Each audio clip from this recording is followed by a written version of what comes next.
non caíamos na burrada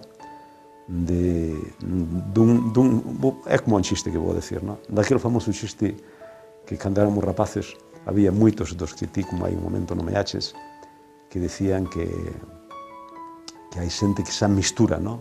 Castelán-galego, galego-castelán, e se fai unha champorrada. Entonces, ou fala unha cousa ou se podes falar outra. E había un dito que cando eu era rapaz que se día moito: non leches joubas al gato que non é noso.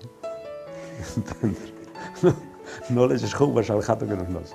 Ese é un dito que a mí un rapaz un día me dixeron, bueno, porque seguramente que foi, que isto foi certo, porque había xente que quería falar en castelán e non era nin castelán nin era galego. Entonces un día unha nai a un rapaz lle dixo que non lle botara xoubas ao gato que non era deles. Non leches xoubas ao gato que non é noso. Entonces eso é o que temos que evitar. Eso é o que temos que evitar, non? De entrar xa nun champorreo que ni é unha cousa ni é a outra, non?